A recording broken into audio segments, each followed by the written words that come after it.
Hey everyone, welcome back to my channel, Everlynn's Books and Tea. Today's video is going to be a simple video, and we are going to be going over the 8 new releases that are coming out in the next 3 months, so December, January, February, that are going to go into our new release jar for our TBR game. When I'm looking for what new releases I want to put into this jar, I'm always looking for books that obviously interest me because, otherwise I wouldn't really want to read them. But I also like to have a mix of debut authors, some well-known authors, and then some less established authors. So I kind of get like a wide variety and get introduced to some new authors I might not otherwise pick up.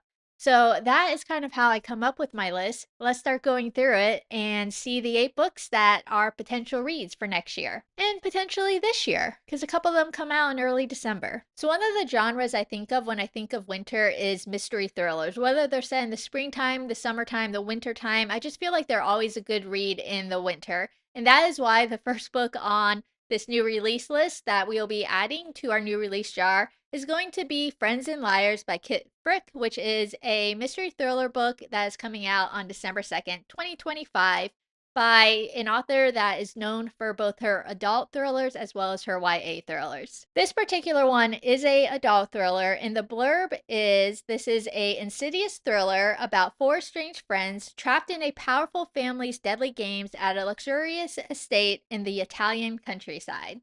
So set in Italy.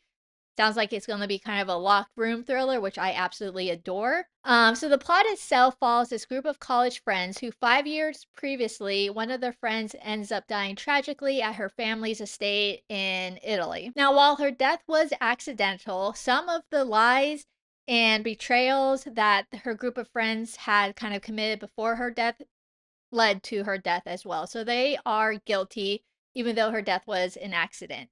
And now it's 5 years later, and Claire's family has invited all of them back to the estate where Claire died for a long overdue memorial. But when they get there, they end up getting kind of these like secrets in their rooms. They feel like they're under watch.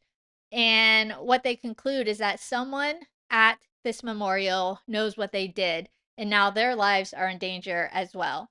So, like I said, I love a locked room mystery. I feel like they're almost easier to solve when you have everyone there versus the bigger mystery books that have, people from all over the town, all over the village.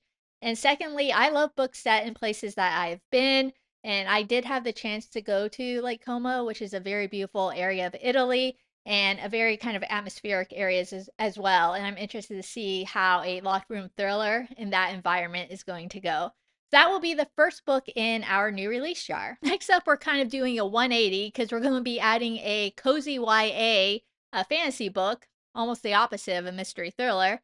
And this book is called Secret Spells in Chocolate by Marisa Churchill. It's coming out on December 9th.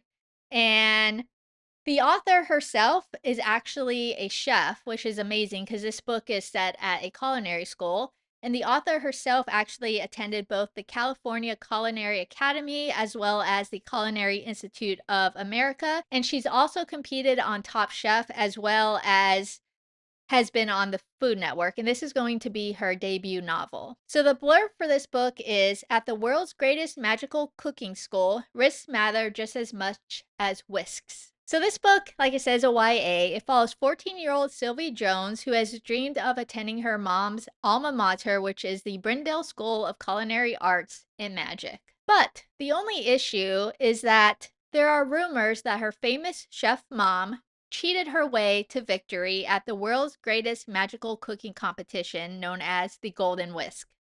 So now Sylvie has been given the chance to earn a place at Brindle, but first she has to uncover the truth about what happened with her mother. I love the idea of having a culinary competition in the magical world. I'm very interested to see how that is done.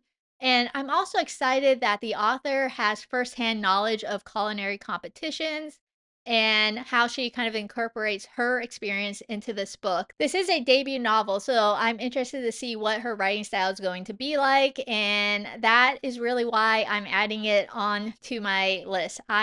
This is definitely a book I am interested in reading. I always find it fun to see people who have careers kind of bring those experiences into their stories. So I'm excited about this one, and hopefully I will get to reading it next year. All right, so next up, we're going back to one of my favorite genres, and that is the dark academia genre. And this particular dark academia genre is going to be a fantasy slash horror slash thriller book as well. And it is called An Arcane Inheritance by Camilla Cole. So, this author has written some other fantasy books, including the Divine Traders duology, and I found it interesting on her biography. She also notes that she enjoys SpongeBob and the Avatar: The Last Airbender. Thought that just was a fun fact. Anyway, the blurb for this particular book is a modern day dark academia fantasy with a twist perfect for fans of Babel and A Deadly Education. While I haven't read Babel yet, though it's on my list to do, I did read A Deadly Education. I read that whole series and absolutely loved it. So I'm hoping this book will be just as strong. So this book is set at Warren University, and at Warren, there is a secret society that will do anything to keep their own powers burning bright. So Ellery is determined to prove she belongs to Warren, but she settles into her freshman year. Something about the buildings and past feels strangely familiar. She feels like she has been here before. And if she is unable to convince legacy student Hudson Graves to help her remember a past, she may end up losing herself for good. So it's kind of like a very vague plot about what is going on, but it definitely gives you that dark academia vibes with secret societies, private universities. Um, and I'm excited to read this book. I don't know if it's going to be part of a series or if it's a standalone, but even with the small bit of knowledge I have in this story, I'm excited to get this one onto my TBR as well. So up next, we have a book by a very well-known author in the romantasy genre, as well as the urban fantasy genre, and that is Stasia Stark. And the book we will be adding to our new release jar comes out on December 30th, 2025, and is We Who Will Die, which is the first book in her new series, the Empire of Blood series. So this is a slow burn romantasy set in a Roman-inspired world ruled by merciless vampires. Merciless vampires. So this is a trials romantasy book where the main character Arvel has to enter the Sundering, which is the arena where only the fastest, strongest, and deadliest survive long enough to be selected for the Emperor's elite guard. And the reason she's doing this is that she has been given a unthinkable choice, and that is to either kill the emperor or lose her family. And of course, she has to ally with two people that she rather not, one of them being the man who once shattered her heart, the other being the emperor's son, sadistic son is what it says, Rorik, which are two vampires whose motives are impossible to pin down. So, as the next book we'll be adding to our new release jar, mostly because of the author, as well as I really enjoy books that have trials, especially like the romantasy books that have trials in them. So that's why this one captured my eye. This is the one cover though that I'm not in love with. So far I've enjoyed all the other covers, but this one just feels a little bit bland to me. I don't know why. But anyway, let's move on to the next book. All right, we are halfway done and we are adding yet another dark academia book. This one is a YA mystery thriller that's coming out on January 3rd, 2026. And it is called Oxford Blood by Rachel Davis Featherstone. So this may be her first YA novel. The prior books I could find from her were all children's stories, but many of her books explore the representation of the Black British mixed race, including this book, which is Oxford Blood. And the blurb for this book is A Good Girl's Guide to Murder meets Ace of Spades in this YA thriller where a girl has to navigate the cutthroat world of academia to uncover the truth behind her best friend's death. So this book has to do with Oxford, hence the name of the title. And the book follows Eva, who has a best friend, George, and both of them dream of going to Oxford. And they are invited there for their interview week, and their future kind of feels so close until George ends up dying. The police rule his death an accident, but the behavior of some of the other interview candidates makes Eva suspect foul play. But then, because you know these mystery thriller YA books, there always has to be a but then, in this case, there is a shocking secret about George that is revealed, and now the suspicion of his death falls to Eva. and her most important weeks of her life so far are quickly turning into a nightmare. So now all eyes are on her, including anonymous posters behind Oxley, which is this gossipy social media forum exclusive for Oxford students. And among all the conspiracy theories that are being brought to the present, there may be some hidden clues that may help Eva both clear her name and catch the killer. So, why did I choose this? The plot kind of reminds me a little bit about Truly Devious, only for a slightly older age group and set, in Great Britain. And it's also a dark academia book set at Oxford University, which sounds just like another good atmospheric dark academia read for the winter time. So those are the two main reasons I added this book to my list, and I'm excited to get to this one as well. All right, so this next book is a genre I read a little bit less from than things like fantasy and thrillers, things like that. And that is a historical fiction book called Butterfly Games by Kelly Scarborough. So, how this book got written is kind of interesting. This book is actually set in Sweden back in the historical times. The author is a lawyer, and she actually came across the idea for this story when she was working on a legal brief at like 0300 in the morning. And she decided to take a break at that time, and her mind drifted to Desiree by Anna Marie Selenko, which is one of her favorite novels that she ever read, about a French silk merchant's daughter who ended up becoming the queen of Sweden. So she ended up doing some research that same night and discovered even more epic stories of passion and tragic love in the Swedish courts. And one of the women she came across was a young Swedish countess named Jacquette, and she just knew the author just knew that this was a story that she had to tell.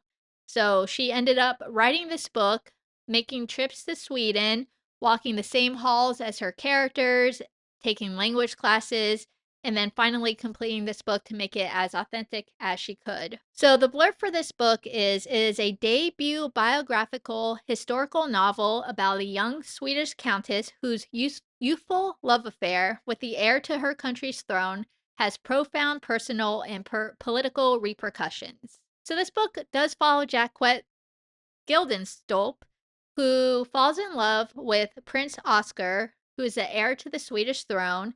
And this passionate affair ends up having far reaching consequences for the new Bernadotte dynasty, which is already challenged by threats from inside Sweden and beyond. By the time that Jacquette learns that the butterfly game is not for the faint hearted, it is too late because she has a secret, one as precarious to her as it is potentially devastating to the crown. And this is based on, like I said, a true story and is set in the early 1800s Europe. So I find that historical fiction novels that truly follow what happened, but obviously in a more novel format, as in a fiction format, are a good way to really kind of learn more about history in a fun way.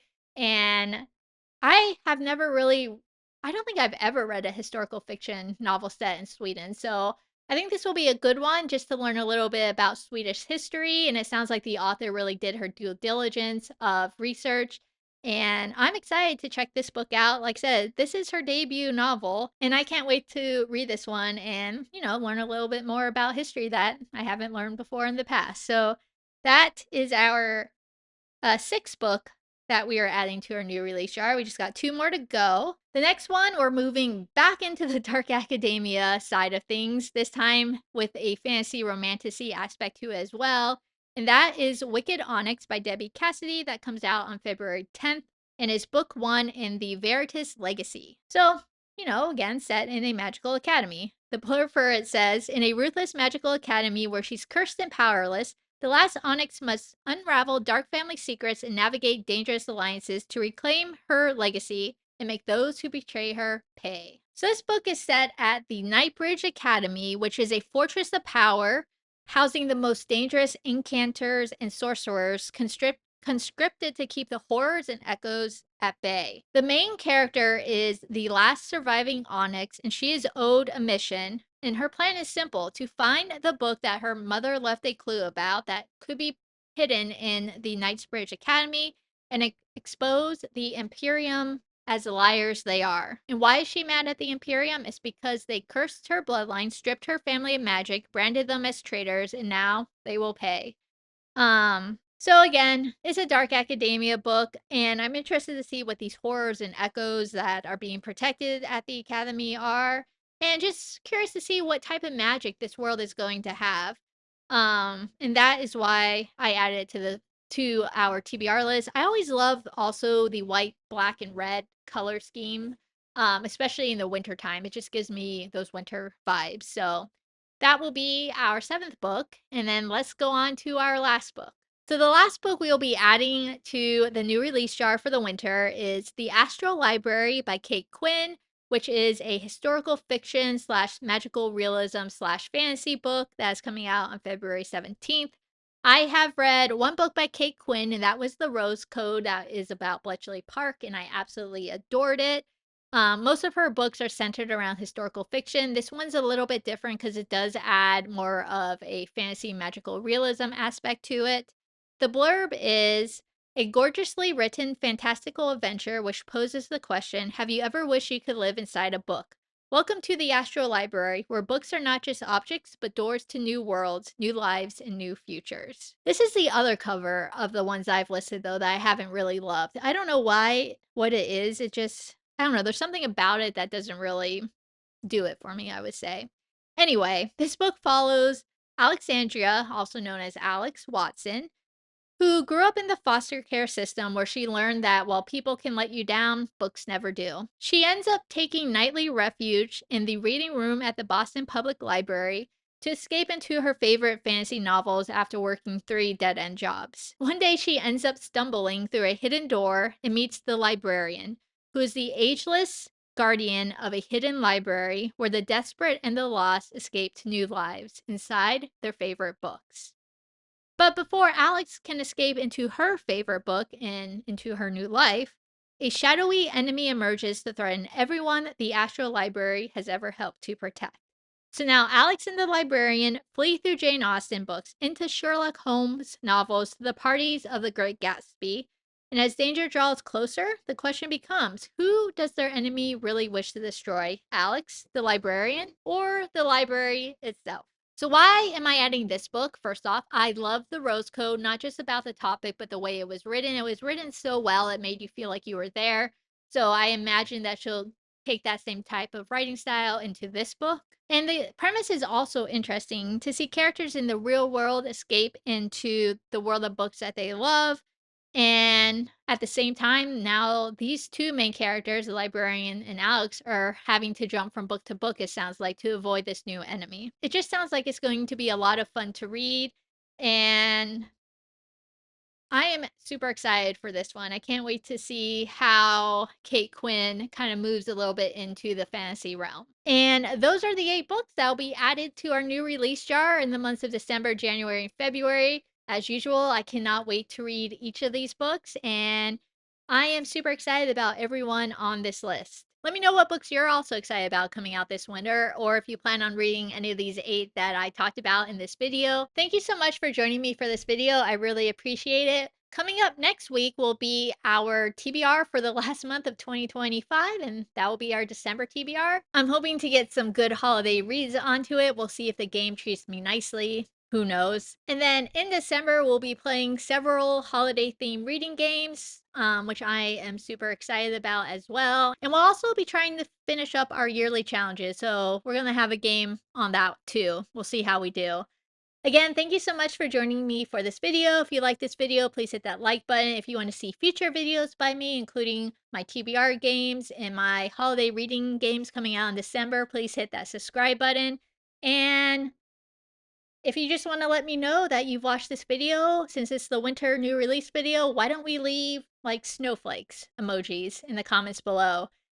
Thank you once again for watching, and I will see you in my next video. Take care. Bye!